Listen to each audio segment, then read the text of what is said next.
महालक्ष्मी देवीची कहाणी. श्री गणेशाय नमः. श्री लक्ष्मी देव नमः. ओम श्री क्लीं ओम धनद देहि माम. ओम धनदाय नमस्तुभ्यं. निधिपास्तिदं भवन्तुं तत्त्वप्रसादमे धनधान्यदि संपद.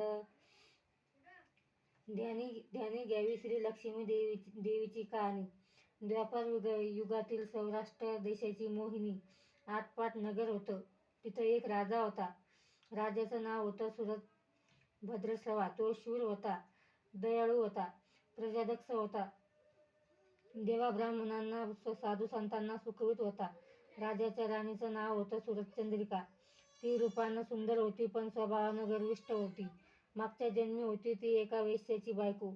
नवऱ्याचं तिचं भांडण होई घरी वैतागली गेली निघून रानात. तिथं पाहिलं सुवासिनींना, त्या करीत होत्या लक्ष्मी व्रत. तिनं पाहिलं व त्यांच्याबरोबर तसंच व्रत केलं. दुःख गेली, दारिद्र्य संपलं, परिस्थिती सुधारली. देवीची भक्ती करीत होती. पुढे गेली ती मरून. पुढचा जन्म स्त्रीचाच आला. पुढे भाग्य उजळलं. भद्रश्रवा राजाशी लग्न झालं. ऐश्वर्य हाती आलं. गर्वानं फुगली, गरिबांना विसरली, तोऱ्या ताठ्यांना बोलू लागली.